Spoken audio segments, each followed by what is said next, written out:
이야, 오늘은 또 저희 방구석 1열이 뭔가 소파도 들어오고 럭셔리해졌네요. 네. 살이나 짓네. 야, 오늘 뭐 대식구가 오시나 본데 4자리나 비워져 있어요. 오. 아 오늘 나오는 분들 너무 기대된다. 알면 깜짝 놀랄걸. 아니 나는 알고 있거든 누군지. 우리 방구석 이 구조상 네. 사실 이렇게 많은 분들을 초대하기가 힘들거든요. 맞아요. 근데 와, 어떤 분들이 오실지 너무 기대가 큽니다. 아, 오늘 오시는 분들 중에 또 다 관심이 있지만 어느 한 분께 너무 관심이 있어가지고 예. 보고 티나면 안 되는데 너무 부끄러워. 이미 얼굴이 빨개지셨어요. 알다. 정말 과연 대체 누구길래? 아, 예. 궁금합니다. 그냥 얘기해주면 재미없잖아. 네. 근데 오늘 모실 분들은 뭐 한 3가지 키워드로 좁힐 수가 있어. 청불, 청불, 그 다음에 밀실, 밀실. 밀실 좋다. 그 다음에 쇼윈도 부부. 그럼 윤여호 선생님이야. 바람난 거 맞네. 그러면 저렇게 초이 감독님이 너무 기대를 하고 있는 네. 분들이 어떤 분들일지 또 그리고 어떤 영화의 주역들일지 한번 그렇습니다. 빨리 모셔볼게요. 예. 네, 들어오세요. 안녕하세요. 안녕하세요. 나 일어나야 될 것 같아요. 아니에요. 어떡해. 네, 아무튼 초이 감독님의 말이 맞았습니다. 예. 바로 어마어마한 분들이 이 바로 방구석에 강림해 주셨는데요. 저도 지금 굉장히 기대하고 있는 작품인데 영화 히든 페이스의 주역들이 이렇게 오셨습니다. 나야, 성진 씨. 나 지금 다시 떠나는 중이야. 베를린으로. 나 취했어. 용서 못할 짓을 저질러야겠다. 좋아서 그랬어요. 대체 뭐 하는 거야? 지금 저 의심하십니까? 너 우리 집에 어떻게 들어온 거야? 오늘 네. 나오신 분들은 진짜 따로 소개가 필요 없는 분들이죠. 진짜 두 말하면 잔소리, 세 말하면 입이 아프다면 때 욕을 얻어먹어야 될 정도로 다 한몫 하시는 분이신데 네. 제가 또 아까 흥분한 이유가 이 네. 송승헌 배우님을 제가 개인적으로 너무 좋아합니다. 어떻게 이렇게 세월이 지나도록 이렇게 곱고 이렇게 또 고운 수가 작품들도 되게 좋아하지만 95년도에 청바지 모델 하실 때부터 그때부터 또 너무 좋아했습니다. 영광입니다. 감독님도 좀 얘기를 해주세요. 감독님 전혀 모르세요? 아예 관심이 없으신 거예요. 저도 사람인데. 감독님 작품을 하나도 안 빠지고 다 챙겨봤습니다. 물론 안 챙겨본 사람이 없겠죠. 하여튼 인간 중독은 제가 너무 특히나 더 좋아합니다. 네, 고맙습니다. 이게 지금도 제가 비가 오거나 이렇게 그러면 찍자 타고 나가고 싶어요. 그 인간 중독이라는 작품을 송승헌 배우가 사실 선택한다고 했을 때 굉장히 파격적이라고 생각을 했거든요. 근데 어떤 계기로 그 작품을 선택하게 되신 건지도 궁금하거든요. 저는 뭐 기존의 감독의 작품들을 너무 좋아했고 또 팬이고 하기 때문에 감독님께서 처음에 인간 중독을 얘기하셨을 때 정말 너무 해보고 싶고 또 새로운 모습을 도전해 볼 수 있지 않을까. 감독님에 대한 신뢰가 가장 컸었던 것 같아요. 예, 그 작품을 하고 나서 저 개인적으로 또 배우로서 뭔가 자세나 뭔가 바뀌는 계기가 크게 됐었던 것 같아요. 이런 재주 있는 줄 몰랐네. 그러니까 필모에서 굉장히 터닝 포인트가 예, 된 작품이겠네요. 맞습니다. 사실 진짜 방구석이 월드 클래스 느낌이긴 해요. 아카데미의 주역이 나와주셨어요. 야, And the Oscar goes to Parasite. 일단 너무 기쁘고 기쁩니다. 사실 조여정 배우도 이제 김대호 감독님과 그 인간 중독 그리고 방자정도 함께 하셨잖아요.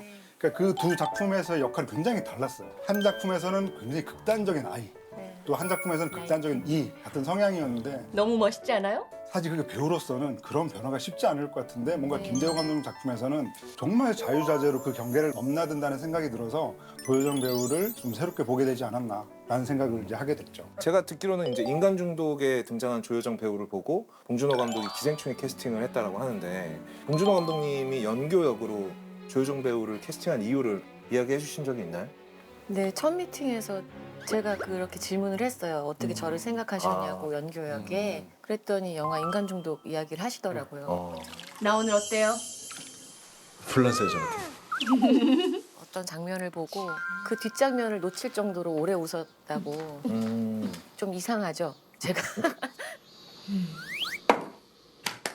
네, 그래서 저도 아까 오빠가 이야기하신 것처럼 제 필모에서 전환점이 되는 작품이 방자전이었기 때문에 전하의 조여정이 춘향이가 될 수 있어 좋았고 감사했고 또 그 작업을 하면서 어떤 면을 보신 것 같아요. 그래서 인간중독에서는 또 그렇게 아까 아이와 이의 정반대 그렇죠. 성향을 두 가지를 다.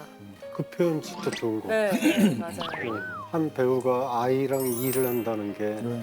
결코 그렇게 쉬운 건 아닌 것 같아요. 김대호 감독님을 좀 소개를 드리면요. 그 음란서생으로 감독 데뷔를 하셨고요. 백상예술대상 영화부문 신인감독상, 한국영화평론가협회상 신인감독상을 받으셨는데요. 이후에 방자전, 인간중독 등을 연출을 하셨고요. 특히 그 방자전에서는 그 송새벽 배우가 연기하는 그 정말 새로운 변학도를 보면서 듣던 대로 곱구나.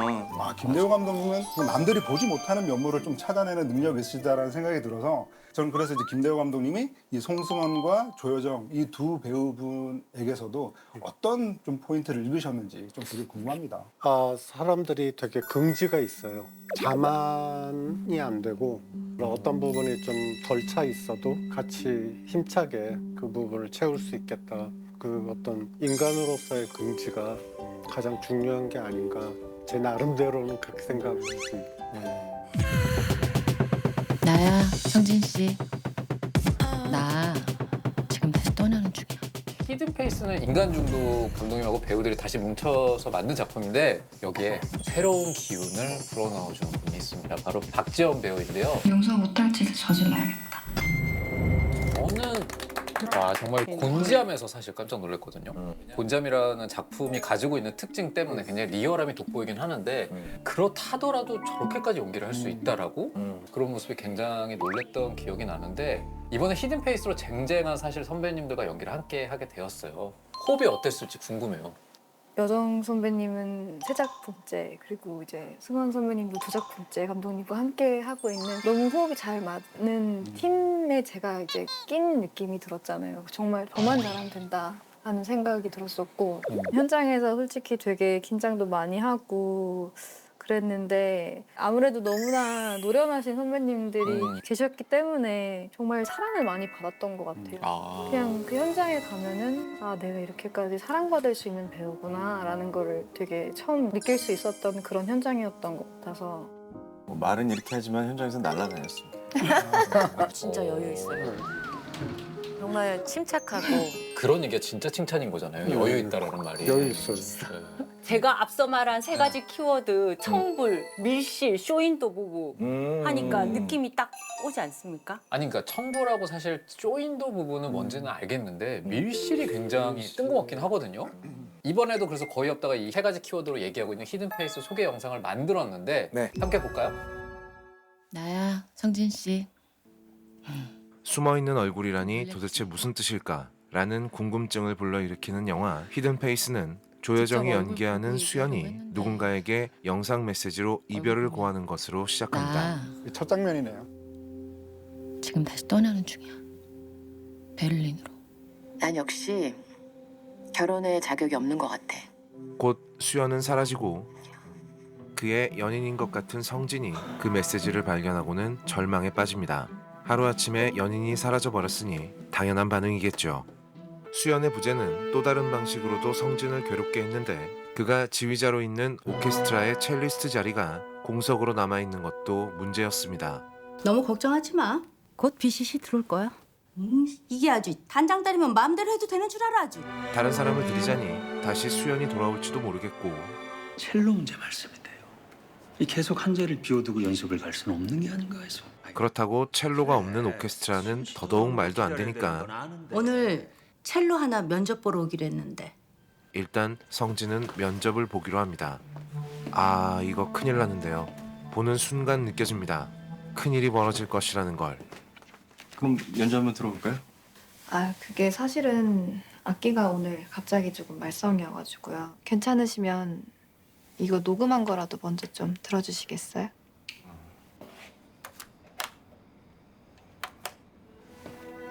내장이 흔들리는 강펀치를 복부에 허용한 권투 선수가 쓰러지지 않기 위해서 안간힘을 쓰는 것처럼 성진은 되려 까칠하게 반응합니다. 슈베르트 아르페지오 소나타. 혹시 그냥 재미로 지원해 보는 거예요? 노른이 뭐 한다고? 무슨 말씀이세요? 어떻게 이런 흔한 곡으로 지원을 합니까? 저기 그게 불만이면 면접곡을 저는- 미리 정해주지 그랬나요? 하지만 그녀의 반응은 프로필은 놓고 갈게요. 쓰레기통에 버리세요. USB도 두고 갈게요.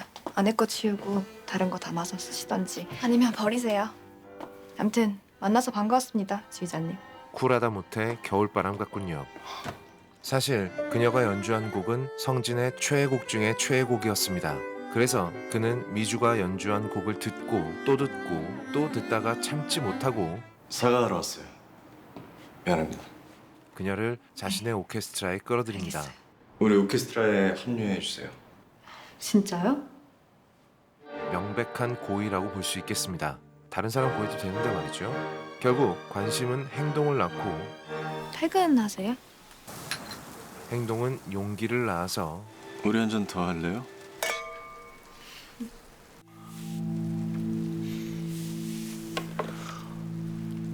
벌어질 일은 벌어지고야 마는군요.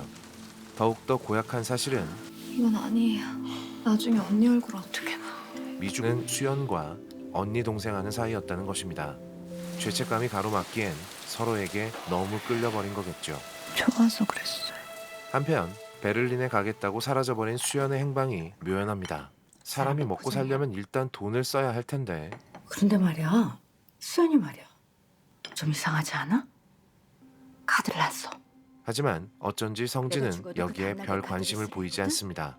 화가 많이 났다는 걸 표시하려고 그런 거니까요. 이 남자는 그러니까. 왜 이러는 걸까요? 원래 수연과 성진의 관계는 겉으로 보이는 것처럼 행복한 연인 관계는 아니었습니다. 수연은 잘생기고 능력 있는 성진을 자신의 트로피쯤으로 여기고 조종하고 싶어하는 괴상망측한 성격이었고, 성진은 수연의 집안이 갖고 있는 압도적인 재산이 절대적으로 필요한 처지라 이런 집에 사는 게 꿈이었는데. 성진 씨는 마에스트로잖아. 마에스트로는 모든 게 당연한 거야. 이 노골적인 가스라이팅을 조용히 감내하고 있었죠. 진짜 욕망은 성진 꼭꼭 씨한테는? 숨겨져 있었습니다. 그런데 숨겨진 게 이것들뿐만이 아니라는 게 밝혀집니다. 성진 씨, 나 여기 있어. 저긴 어디고 수연은 왜 또 저기에 있는 거죠? 대체 뭐 하는 거야? 아니 잠깐, 그렇다면 처음부터 성준과 미주가 하는 짓을 다 보고 있었다는 건가요? 그렇다면 당장 뛰쳐나와서 이 연놈들의 머리끄댕이를 잡지 못하는 걸 보니까 나올 수가 없다는 거죠? 수연의 연인인 성진과 그녀의 친동생 같았던 미주는 지금 수연이 보고 있는 걸 당연히 모르고 이러저러한 러브러브 행각을 펼쳤던 거겠죠? 하지 마요. 치정이 막장으로 변하는 순간 이 모든 일의 진상은 어떻게 된 것이고 결말은 어떻게 될 것인지 혹시 지금 저 의심하십니까? 용서 못할 짓을 저질러야겠다. 너 우리 집에 어떻게 들어온 거야? 영화 히든 페이스에서 직접 확인하시기 바랍니다. 너무 재밌어요. 감사합니다. 편집 쪽으로 갔어요. 너무 흥미롭긴 소름 하네요. 돋았어요. 네, 이제서야 아까 세 개의 키워드 있잖아요. 네. 뭔지 다 이해가 되는데 밀실. 쇼윈도 부부, 청불. 청불. 네. 김대호 감독님답게 탄탄한 스토리텔링이 굉장히 돋보이는 영화인 듯한데 김대호 감독이 사실 춤으로의 제일 잘 나가는 시나리오 작가로 먼저 이름을 날리셨던 분이잖아요. 그래서 그 당시에 시나리오 작가 김대우라고 하는 이름이 굉장히 영화계에 많은 사람들이 입에 오르내리면서 많은 이들이 이 사람은 언제 드디어 이제 데뷔를 할까 많이 궁금해하셨는데요. 바로 그 전에 이제 사랑하고 싶은 여자, 결혼하고 싶은 여자, 그리고 정사, 스캔들, 조선 남녀 상렬지사 등 7편의 각본을 쓰셨고요. 바로 또 반치광의 원작자이기도 하십니다. 그러면서 당시 최고의 스타 작가로 먼저 이름을 알리신 뒤에 자신의 각본을 직접 연출하기 시작하면서 바로 음란사상으로 데뷔를 하셨고요. 우리가 이제 기존에 알고 있는 사극, 시대극 하면 뭔가 왕과 장군의 이야기 이런 것들 많이 떠올리게 되는데 말 그대로 이 저작거리에서 돌아다니는 그런 이야기로부터 상상력을 발휘한 작품이어서 그 당시에 굉장히 신선한 작품이었고요. 그리고 또 이후에는 탁월한 또 미장센과 섬세한 연출력, 농밀이라고 하는 단어가 어울리는 인간 중독 같은 또 현대물을 만드시면서 색을 가장 아름답게 연출하는 감독이 아닌가라는 생각을 하게 되는데요. 특히나 그 김대호 감독님의 가장 좀 탁월한 장점은 뭔가 우리가 기존에 알고 있던 원작의 어떤 재해석이나 변형을 그야말로 자유자재로 하시는 분이다라는 점에서 이번 작품도 사실 만드신다, 연출하신다라는 얘기를 들었을 때 또 어떻게 바꾸실까 이걸 가장 기대하지 않았나 싶습니다. 조성철 기자님이라 그래야 되나? 네. 항상 저를 많이 이렇게 북돋아 주시고 옛날부터 오래된 인연이 두 분이 커넥션이 예전에 이제 인터뷰를 진행할 때 감독님 그 직접 집에 가서 인터뷰를 했던 기억이 있는데 사실 영화에도 나오지만 실제로 감독님이 마에스트로 같으세요.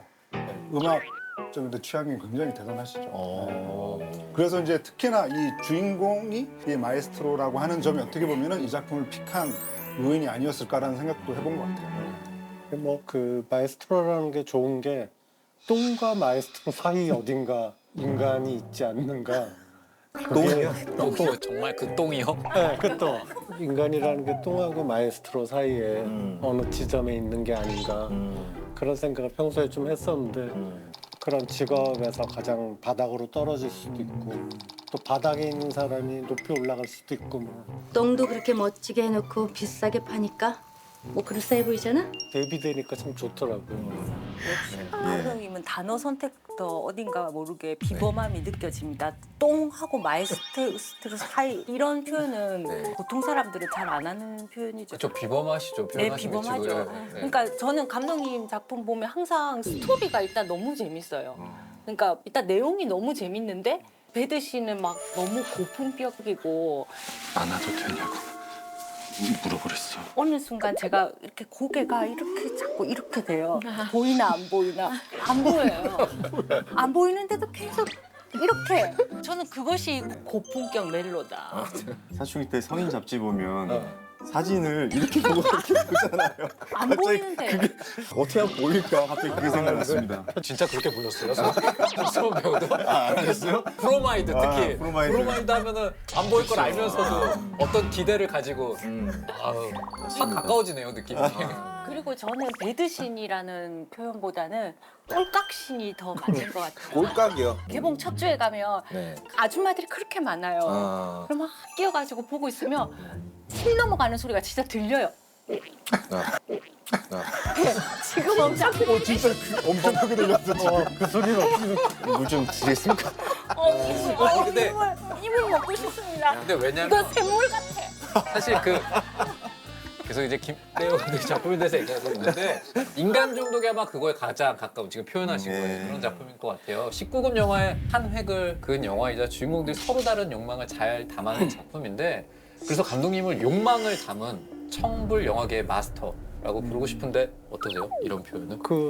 네, 뭐 사실 뭐 맞는 말이니까. 맞는 말이야. 마스터 말고 앞쪽에 말. 마스터는 빼고요. 앞쪽에 말은 맞으니까. 그럼 어떤 분야든지 마스터라고 불리고 싶습니다. 방금 감독님한테 중독이 되겠어요. 저는 김대호 감독님이 색도 잘 쓰시지만 빛을 되게 잘 쓰신다고 생각을 하거든요. 근데 러브씬에 빛이 딱 나오는데 그게 배우의 몸에 어떻게 덮여질 때 제일 예쁠지 마스터라는 이름이 맞는 것 같아요. 그래서 새 배우분들의 생각이 궁금해요. 그러니까 본인들이 출연하신 거 말고 가장 인상이 깊었던 작품 말씀해 주시면 어떨까요? 이 사람 거의 다 나와서. 그래도 이제 오히려 되게 더 궁금하네요. 네, 음란서생을 보고 저도 저런 영화에 담기는 건 어떤 행운일까? 영화관에서 어떻게 해야 저런 영화에 담기는 배우가 될 수 있는 걸까? 나는 될까? 이것만 좀 기억에 남아요. 그 영화 보는 내내. 그랬다가 그때 이제 방자전 책을 받고 너무 좋았죠. 너무 기분 좋으셨겠네요. 너무 좋았죠. 저도 뭐 음란선생 방자전 보면서 뭔가 좀 비트는 거, 그 기존의 얘기에서 좀 비틀고 거기에 감독님의 생각을 더 입히고 각색하고 정확하세요 디렉션이 여기서 이렇게까지. 그리고 뭐 배드씬 같은 경우도 해봐 이거가 아니에요. 맞아요. 감독님 직접 보여주세요. 직접 여기서 여기까지만 내가 해볼게. 어쩔 때는 저 이렇게 더 하고 싶은데 아니야 거기까지만 해야 돼. 어쩔 때는 저는 이렇게 보고 있고 감독님 싸우고 계시면 아니 제가 할게요 이렇게 그럴 때는 많고. 근데 이거는 분명히 추가를 해야 되는데 여배우랑은 절대 시범을 안 보여요. 아 남자 스텝 때리고 하십니다 대신. 조감독. 그 현장에서 베개나 큰 베개 있잖아요. 긴 베개. 베개가 있습니다. 베개를 인간 형태로 놓고 시범을 보인다든지 이제 불쌍한 우리 조감독. 그래갖고 한날은 부르니까 내 무릎에 와서 앉는 거예요. 그게 자동적으로 그냥 부르면. 그래갖고 여기 앉아가지고 시범 아니에요? 아니야 너 비켜 그랬더니 시범인 줄 죄송합니다. 아이고. 감독님이 이렇게 농담처럼 얘기해 주셨지만 정말 그런 씬에서는 더더욱이 정확하세요. 그래서 저희들도 부담도 없고. 저는 감독님 작품 중에 방자전이라는 작품을 너무 좋아했거든요. 아까 그 꼴깍신? 꼴깍신을 저도 보면서 배우로서 저렇게 아름답고 관능적이면서 탐스럽고 또 슬프게 표현되어지는 그런 영화들이 몇이나 있었을까라고 생각했을 때 저는 정말 유일했다고 생각했거든요. 그래서 나도 배우로서도 되게 저 씬을 갖고 싶다. 감독님 오늘 회식 쏘셔야 되겠는데요? 너무 다 나왔어요. 탐하고 싶다. 난리 났네요 그냥. 나갈 때 남기고 싶다. 나갈 때 꽃가마 한번 태워드리자. 어떻게 하는 거지? 이렇게 하는 건가요? 이렇게 여기 가랭이 싹싹 넣으면 돼. 딱 그렇게. 그 박찬욱 감독님을 두고 약간 배운 변태 이런 표현 쓰잖아요. 근데 사실 저는 김대호 감독님도 네 그런 얘기를 하더라고요. 사람들이 배운 변태라고. 김대호 감독도 약간 그런 배운 변태 느낌이 좀 있어요. 그러다 보니까 저는 이제 인간 중독에서 좀 기억에 남는 장면이 뭐냐면 그 김진평 그 대령이 그 종간을 처음 만났을 때 이 새장에 갇혀 있는 새에게 담배 연기를 훅 뱉는 장면이 있어요. 그래서 그걸 보면서 이게 김대호 감독님 같다. 뭔가 인물들을 굉장히 성과 욕망에 솔직한 것처럼 이렇게 세계를 만들어 놓고 감독님 뜻대로 뭔가 조종하는 그런 모습들을 보면서 영화에도 밀실 이런 장면이 나오긴 했지만 뭔가 여기서 김대호 감독님의 본색이 좀 드러나지 않을까 라는 그런 기대를 좀 가져보는 것 같습니다. 감독님은 개인적으로 집에서 어떤 옷 입고 계십니까? 아니 너무 품격이 있으신 것 같아요. 잠시만 중단하고 감독님 내복으로 약간 잠옷으로 갈아입고. 아니 집에서 그러니까 왠지 사람이 이렇게 많은데 옷을 뭐 입고 있냐고 그러면 어떡해요 감독이. 그런 평소에 어떤 몸가짐이 영화에 다 묻어 나올 것 같아서 연출이 궁금해서 물어본 건데. 그게 되게 신기한 게 이번 영화 찍는데 목욕 장면이 많았어요. 근데 스크립터가 저한테 저 목욕이 어떤 세례, 뭐 정화 이런 의미가 있는 거냐. 영화적인 어떤. 네. 근데 그게 아니고 제가 와 목욕 매니아예요. 목욕 매니아요? 네. 근데 이게 자기 생활에서 너무 숙달이 돼가지고 딴 사람이 볼 때는 또 거기 의미를 부여해 주더라고요. 그 스크립터한테 넌 어떻게 알았니 그걸? 그렇게 얘기했는데 아무 생각 없이 넣은 장면인데. 근데 저 아까부터 여쭤보고 싶은데 보니까 지방색이 약간 있으시거든요. 말투에. 네. 경상도권이신 거거든요. 네, 가족들이. 근데 뭐 깐쪽까지 신부 세탁하셨네요. 서울말을 너무 잘하시길래 저는 사실 안 되거든요. 부산 떠난 지 오래됐는데도. 감독님 대단하시다. 그거 말고 다른 걸 여쭤봐야 되는데. 아니 사람이 또 궁금한 게 있으면 또 다른 것도 지금 안 보면 언제 보면 뵙겠노. 온 김에 여쭤보려고 했는데 댓글을 샀는데. 잘했다. 그러면 감독님께서 이번 작품에서는 화두는 어떤 거였는지 그거를 한번 여쭤보고 싶네요. 그게 이제 문득 그런 생각이 들더라고요. 제가 하고 싶은 게 어떤 본능을 추적하다 보면 사는 건 뭐지? 사람은 뭐지? 뭐가 가치 있는 삶이라고 부르지? 뭐 이런 거에 대한 의문을 제시하는 게 제가 관심 있어 하는 분야인 것 같아요. 그러니까 뭐 박찬욱 감독이 배운 변태라면 저는 변태인데 배우려고 애쓰는? 뭐 내가 뭘 추구하는 건지 이렇게 영화를 하면서 배워나가는 중인 것 같아요. 저는 배우려는 변태가 더 섬뜩한 것 같아요. 원래 변태인데 배우려고. 끊임없이. 너 우리 집에 어떻게 들어온 거야? 저 의심하십니까? 뭐 하는 거야? 히든페이스는 집안에 숨겨진 이 비밀 공간, 밀실을 중심으로 미스테리가 그려지는 영화인데 밀실 공간이 거의 집 공간만큼이나 넓게 구현이 되어 있어요. 굉장히 신경을 많이 쓰셨을 것 같은데. 네. 우리 이제 미술 맡은 분이 박일현 미술 감독인데 방자년 때 같이 작업하면서 되게 어려운 일을 겪었는데 그때 둘이 확 친해진 것 같아요. 그래서 이번에도 이 밀실이 있는 구조는 박일현이다. 박일현 감독이 해야 된다. 조금 추상적으로 얘기했어요. 어떤 본능이나 의식의 맨 밑에 있는 복도를 하나 만들어주면 좋겠다. 근데 감독이 와서 보시죠. 그래갖고 들어갔는데 너무 마음에 들어요. 여기더라고요.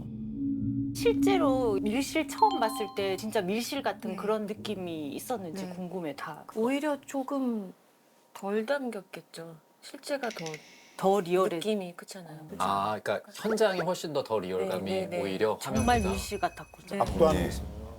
그 제가 어쨌든 갇혔으니까 엄청 나가려고 소리도 지르고 계속 두드리게 되잖아요. 그래서 저는 약간 이제 저희 약간 얕은 생각이었던 것 같은데 그런 장면이 너무 많으니까 이건 분명히 안전 소재로 해주실 거야. 너무 미안했거든. 이거는 배우는 그럴 수 있어. 왜냐면 그런 시대 많. 이건 분명히 이거는 뭔가 해주실 거야. 안 아픈 거로 해도. 딱 가니까 정말 쇠가 막 진짜 막 오래된 집 지하실에 있는 그 있잖아요. 옛날에 맞아. 일단 찍었는데 연기가 들어가면 사실 그치 그거 이게 잘 컨트롤이 조절이 안 안 되거든요. 그죠, 그리고 그죠. 몸으로 하는 거기 때문에 연기가 잘 몸에서 나오는 소리이기 때문에 감정 막 이런데 아프니까 이렇게 칠 수는 없잖아요. 아니면 가다 멈추고 이게 안 돼요. 옛날 드라마 저 스타들은 좀 그런 게 있었잖아요. 막 화났는데 문 세게 닫으면 세트 흔들리니까 무너지니까. 이렇게 조심히 하고 옛날 세트는 현실과 타협하는. 맞아. 옛날에 좀 그랬잖아요. 아니 뭐 병도 설탕병은 꽉 잡으면 깨지니까 이제 맞아. 막 싸워서 열받았는데 근데 자꾸 이렇게 이런 건 되는데 이거는 안 되더라고요. 저도 했는데 고생 그래서 많이 했어요. 일단 이제 뭐 감정 가는 대로 했어요. 그랬더니 몸이 못 버티더라고요. 이거. 다 멍들고. 네, 관절 관절이 너무 아파서 못 버티더라고요 몸이 이게. 예, 어지간하면 현장에서 투덜거리지 않는 사람인데 그래서 걱정돼서 손 안 아파 그랬더니 아프지 뭐. 진짜 아팠나 보다. 진짜 아팠나 보다. 그렇게 반말은 안 했어. 이호는 되게 조금해. 아프죠. 그러니까 저는 이제 그 얘기를 듣다 보니까 좀 더 궁금해지는 게 굉장히 이제 꾸미고 그 밀실에 들어가신 것 같은데 일정 시간이 지났는데도 약간 그 착장을 그대로 유지하는 모습을 보니까 저는 그게 그 인물의 성격을 되게 보여주는 것 같아요. 그거예요. 네. 그렇게 화려하게 갑작스럽게 갇히게 되는 상황인데 시간이 갈수록 이제 이 배우가 그 안에서 망가지고 갈수록 또 살도 빠질 거 아니에요. 먹을 게 별로 없으니까. 그걸 표현하려고 진짜 막 물만 먹으면서 촬영하는 그 모습 보면서 그건 아니야. 딴 것도 먹었어? 내가 오빠가 안 볼 때 밥을 먹었나 봐. 조정 씨 선택하세요. 저희가 물만 먹었다로 갈까요? 아니면 저 뭐? 밥은 먹어요. 그래요? 그래도. 네, 그래서 오빠가. 괜히 아카데미가 아니구나. 오빠는 이해가 하고 싶은 거예요. 괜히 그래서 이번에 아카데미가 아니구나를 하고 싶어서. 묻어가고 싶어서 저희도 지연이랑 아카데미 하려면 저 가보자. 정도까지는 해야 되는구나. 약간. 오히려 선배님이 많이 못 드셨어요. 그래. 꼴깍진. 그래? 본인이 힘들었던 것도 내색 안 하고. 아니 근데 원래 평상시에 운동 많이 하시잖아요. 평소에는 전혀 저는 뭐 다이어트나 이런 거 안 해요. 네. 전혀 뭐 많이 먹고 많이 운동하고 하자는 주의라. 근데 아무래도 노출이 있으면 물도 사실 가글만 하고 뱉어낼 정도로 하는데 그 기간이 2~3주 됐나요? 감독님한테 감독님 왜 이렇게 긴 거죠? 감독님 좀 빨리 어떻게 안 되나? 근데 현실적으로 그럴 수가 없잖아요. 그죠. 감독님 아까 여정이한테 안 아파 했던 것처럼 밥 안 먹었어? 이렇게 한마디 하세요. 괜찮습니다. 이 양반이 현장에서 진짜 저렇게 착할 수 있을까? 근데 이 배고픈 거 배만 고프면 악마가로 변하는 거라고. 근데 한날은 작은 방에 들어가서 도대체 왜 그래요? 그랬더니 배고파서 그래요. 그런데 갑자기 눈물이 핑 도는 거야. 내가 진짜로 한 2주 가까이를 그 아몬드랑 이거 정도 먹고 했었던 것 같아요. 감독님 저녁 한 끼 안 드시면 어떠세요? 배고프지 않으세요? 근데 그게 느껴져요. 그 살기가 느껴지네요. 굶어서 그런 느낌이 들 정도예요. 아니 그런데 이 영화가 장르 매니아들 사이에서 이미 입소문이 났던 동명 원작이 있더라고요. 예, 이게 2011년 이제 콜롬비아에서 개봉한 영화인데 당시 이제 박스 오피스에서 1위를 기록했던 흥행작이었고요. 스릴러인데 약간 에로틱한 스릴러라고 볼 수도 있는, 우리가 이제 시카리오 같은 영화는 멱살 잡고 끌고 가는 영화라고 하잖아요. 근데 원작 영화 같은 경우는 약간 머리채 잡고 끌고 가는. 네. 끌려가는데 살짝 불쾌해. 그러면 꼭 한국 걸 봐야겠네. 그렇죠. 근데 이제 굳이 네. 머리채까지 잡혀가면서. 그렇죠. 네. 그치. 보고 싶지 뭐 않아. 영화를 보는데 굳이 우리가 여기까지 내어주면서. 네. 그럼 난 콜롬비아 건 반댈세. 아니 이미 나온 걸 반대해서 뭐예요? 근데 제가 네. 가만히 이렇게 돌아보니까 김대호 감독님 이 리메이크는 처음이신 거죠? 네. 그러면 이 작품을 처음 제안 받았을 때 사실 어떤 굉장히 끌리는 지점이 있었기 때문에 선택을 하신 거잖아요. 뭐 원작 물론 잘 만들었지만 훨씬 더 완성도 있는 영화 리메이크를 제의받은 적이 있는데 이미 잘 만들었는데 또 만들 필요 있나? 뭐 이런 생각이 들더라고요. 근데 이 작품은 잘 만들었다 못 만들었다보다 내가 한번 되게 잘할 수 있겠다. 그러니까 이 영화의 김대호 버전 뭐 이렇게 잘할 수 있겠다라는 생각이 들더라고요. 그래서 그냥 순간적으로 결정하게 된 것 같아요. 네. 제일 중요한 건 의도. 의도가 부족하게 느껴지더라고요, 원작이. 그래서 아, 저 영화에 갖가지 의도가 들어가면 저 영화의 그 설정들이 다 살겠다 이런 생각이 들더라고요. 그래서 의도의 주인만 하면 승부가 되겠다 이런 생각이 들더라고요. 감독님이 각색한 작품에서는 정말로 좀 더 한국적인 뭐 정서나 뭐 신분 상승에 대한 욕망 이런 디테일을 추가해 주셨고, 나중에 다 보시면 아시겠지만 너무나 쇼킹한 장치들을 몇 가지를 해놓으신 게 있어요. 그게 완전 원작하고 완전히 다른. 저는 사실 이 작품 대본도 보기 전에 원작을 먼저 봤었었고요. 이 영화가 리메이크 된다고 하고 나서 대본을 봤는데 이 영화가 이 영화의 리메이크가 맞아? 라고 할 정도로 내용이 되게 각색이 새롭게 돼서 역시 김대호 감독님의 스타일로 재해석하신 느낌이다라는 느낌도 들었고, 그리고 저희 영화에서는 이제 두 여성 캐릭터가 관계가 있잖아요.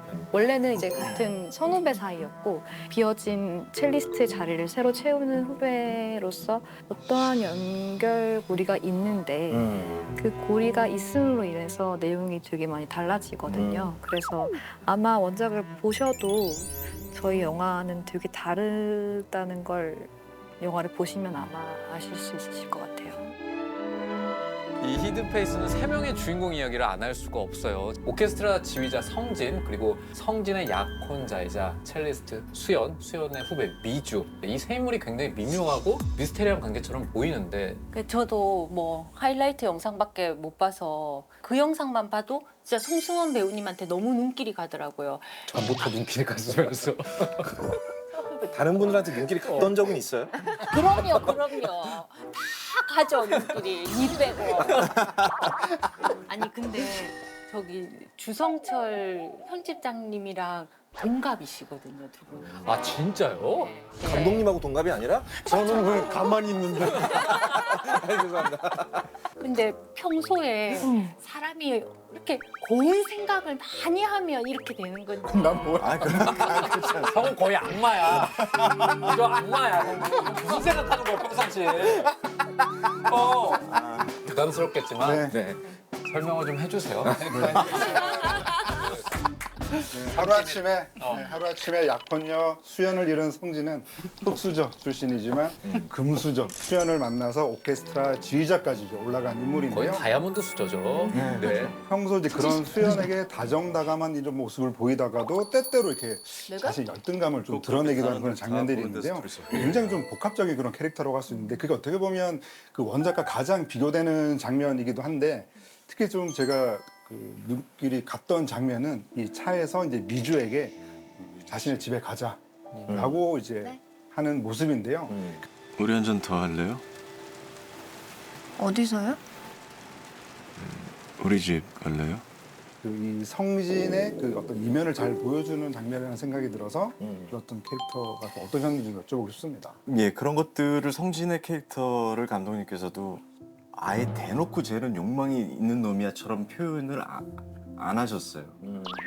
쟤 뭐지? 어떻게 보면 좀 이런 의문스럽게 의문스럽다? 약간 그런 성진을 감독님 저는 좀 정확하게 아까도 말씀드렸지만 같은 대사래도 전 정확하게 하고 싶은데 감독님 그렇게 하지 말자. 이번 성진은 그런 욕망을 갖고 있지만 그걸 대놓고 보여주지는 않고 그러면서 이제 미주를 만났을 때 그 욕망이 터져 나오는 그런 것들을 좀 살리려고 감독님하고 이번 촬영 때는 더 많은 얘기를 했었던 것 같습니다.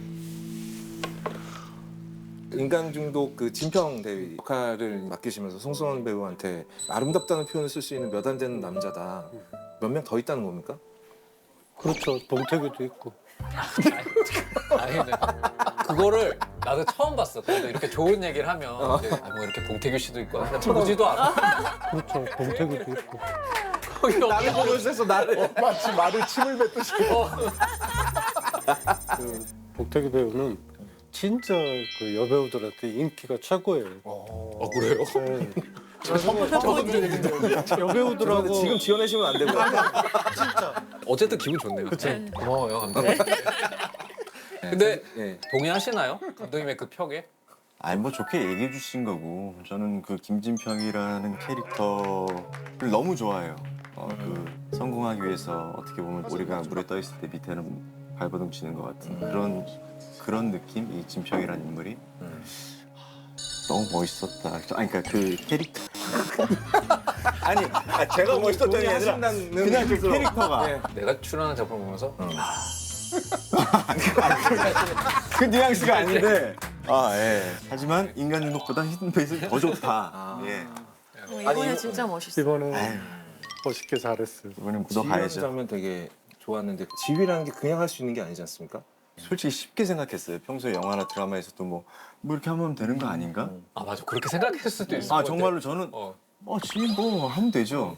감독님 근데 좀 진짜 할 줄 알았으면 좋겠다는 거예요. 처음에는 지휘 선생님과 둘이만 이제 1대1로 연습을 하다가 다 계실 때는 촬영 전날 리허설하는 딱 이틀이었고 되게 묘한 기분이었어요. 말에 탄 제가 기수처럼 제가 이걸 빨리 하면 음악이 막 빨라지고 제가 실수하면 실수하고 되게 묘한 기분이었어서 멋진 직업이더라고요. 진짜로 그런 직업을 하면 얼마나 좋을까 그런 생각도 들어요. 괜히 지휘자가 아니구나. 저희가 얘기하고 있는 그 마에스트로 성진이랑 사실 가장 가까이 있는 인물이 수연이에요. 수연인데 사실 갑자기 사라져요. 그러다가 밀실에서 등장하는 게 뭔가 굉장히 미스터리예요. 이 수연이라는 캐릭터가 저는 굉장히 흥미로웠는데 사람은 누구나 살다가 처음 좌절하는 순간이 오잖아요. 근데 수연은 성인이 되고 할 때까지 한 번도 좌절을 안 겪어본 사람인 거죠. 최고로 호화롭고 최고로 아늑하고 그게 내 취향이야. 정확하게 보셨어요. 아까 트로피란 표현을 써주셨잖아요. 네네네. 뭐 사람한테 트로피라는 표현이 좀 그렇지만 수연이란 캐릭터는 내 옆에 남편의 자기 내가 원하는 그림의 트로피남. 트로피. 그러니까 결혼을 한다면 딱 네, 이런. 약혼남. 근데 이게 트로피 입장에서는 좀 기분이 안 좋은. 그거는 관심 없어요. 에고이스트, 나르시시스트고 하니까 관심 없는 걸로 저는 생각을 했어요. 실제랑 비슷한 거지. 이번엔 나르시스트로. 그렇게 성장을 했는데 어느 날 이 사람에게 첫 번째 좌절이 오는데 그게 사이즈가 너무 큰 거예요. 내가 기대했던 그리고 내가 겪을 거라고 전혀 생각하지 않았던 좌절이 오는 거죠. 어떻게 보면 진짜 철딱선이 없는 캐릭터긴 하지만 그러면서도 되게 똑똑해요. 막 좋게 쓰는 머리는 아닌 거죠. 네. 좋은 머리를 멋지게 쓰는 건 아닌 것 같아요. 수연이는 그냥 오로지 자기 자신의 네, 어떤 오로지 나만 자기가 원하는 걸 날 꼭 위해서만 얻어야 되는 그런 면이 없으시면 평소에 이 캐릭터 접근을 어떻게 했는지 정말 그 나르시시즘이라는 게 정말 정도의 차이라고 생각해요. 사람 안에서 이 캐릭터를 만나면서 얘를 막 뜯어서 그렇지. 네 이걸 하는 뚫려가지고. 동안은 나야 이렇게 누구나 그런 사람. 욕망은 다 가지고 있어요. 그럼 여기 보면 성진도 되게 나르시스트예요. 그렇죠. 네, 맞아요. 네. 그래서 송승헌 배우도 10년 전 작품 보면서 멋있었다. 예. 혼자 있을 때는 그 욕망이 이렇게 거울 보고 대화하시고 그러는 거 아니에요? 선배님. 전혀. 좋아. 막 이렇게. 승현이 멋있어. 단 한 번도 그런 적 없어요. 지금 저희가 계속 얘기하고 있는 그 10년 전 그 작품 네. 그 인간 중독 네. 거기에서 두 분이 조여정 배우랑 송소문 배우가 부부로 나오잖아요. 그쵸. 근데? 그때는 부부죠. 네. 예. 근데 이 작품에서 다시 캐스팅을 했단 말이에요. 근데 이게 쉬운 캐스팅은 아니었겠다라는 생각이 들거든요. 이 둘의 관계보다는 미주라는 캐릭이 있기 때문에 사람들이 미주와 송승헌의 관계가 앞쪽에 보이지 이 뒤는 부수적인 설정이자 그랬기 때문에 그렇게 큰 부담은 없었어요. 그렇게 생각해보면 또 그렇네. 그때의 감정이 두 사람의 감정이면 또 하기는 조금 어려운데 지금도 또 약한 감정이기 때문에 그렇게 큰 일은 아니다 그렇게 생각했어요. 수연이 후배라고 하더니 겹친 학교가 하나도 없네요. 같은 선생님 출신이에요. 둘이 요즘 문제 있다고 단원들한테 들었어요. 미주 캐릭터, 박지원 배우가 연기한 그 미주 캐릭터가 분명히 이 세 사람 사이에 어떤 키를 쥐고 있는 캐릭터 같거든요. 그 미주는 수연의 첼리스트 후배고요. 그 수연이 사라진 후에 이제 성진 앞에 나타나는 인물인데 이 오케스트라에서 바로 이 수연의 빈자리를 채우게 되지만 이후에 이제 성진에게 마음을 빼앗겨서 성진의 옆자리까지 이제 꿰차게 되는데요.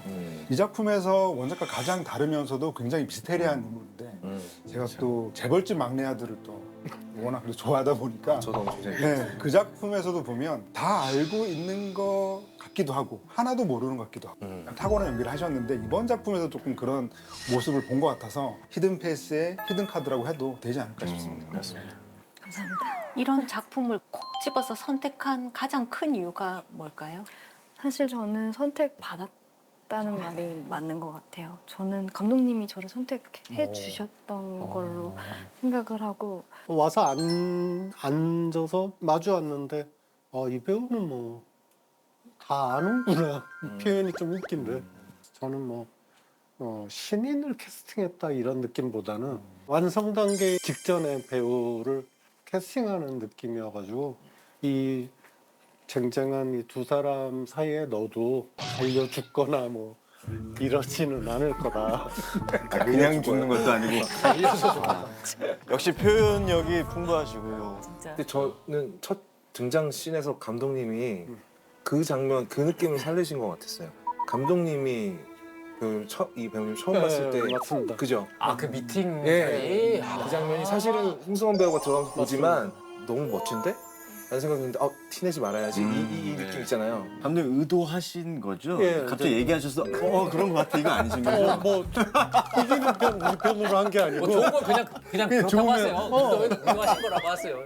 진짜 찍고 나니까 그 느낌이 더 강했었거든요. 내가 처음 봤을 때 박지원을 그리고 싶었구나 뭐 이런 진짜 예리하신 것 같아요. 신기하다. 감독님이 그렇게 말씀하시니까 네가 달리고 이제야? 그 전까지는 날 뭐 똥으로 보고 있었던 거야? 아니 일을 예리하게는 안 봤지. 똥과 마에스트로 사이. 그건 저희가 차차히 얘기해보자고. 예. 마에스트로 이제 똥인지 저희끼리 네. 차차 얘기하고 방구석에서 김대호 감독님과 새 배우를 모시고요. 히든 페이스에 대해서 이야기를 나눴는데 이 방구석에서 사실 개봉 영화를 할 때 꼭 거쳐야 하는 코스가 있어요. 관객 수 공약인데요. 그 정정 감독님 아시죠? 70이세요. 네, 70대이신데 그분이 코카인 댄스를 공약으로 하고 가셨어요. 그래서 진짜로 원하시는 스코어가 돼서 코카인 댄스를 추신 영상을 저희들한테 보내주셨어요. 방송에 나갔어요? 나갔죠. 저희 쇼츠로 있어요. 정정 감독님. 조회수가 상당하던데. 네.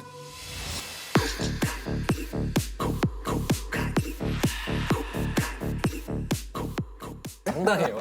네. 그래서 혹시 네 분 중에 한 분이 대표로 관객수 공약을 뭐 몇만일 때 이런 걸 하겠다. 청부를 저희 전체 관람가인가요? 아니면 전체 관람? 왜 요즘 하면 안 되나요? 일단 그러면 공약을 먼저 한번. 네, 공약을. 섹시 댄스. 섹시 댄스. 네. 저만요? 아니 같이. 셋이 같이 할 수 있어요. 같이 해줄게. 저희 3명이니까 300? 300. 오. 좋네요. 감독님 이 정도 배우들이 이 정도 동참만 감독님도 하셔야 되는 거 전 아니에요? 다른 작품 가서요. 그때쯤에 저희가 그 영상 꼭 받았으면 좋겠네요. 그러게요. 진심으로. 네. 잘 돼서. 진짜. 나 근데 왠지 받을 수 있을 것 같아. 아니, 진짜 재밌거든요. 네, 진짜 재밌어요. 오늘은 새 배우가 준비한 인사가 있다고 합니다. 그 인사로 마무리를 해볼까 합니다. 다가오는 11월 20일 욕망의 문을 열겠습니까? 저희는 다음에 더 재미있는 영화 이야기로 찾아올게요. 감사합니다. 감사합니다. 내가 같이 하기로 이게 더 재밌어.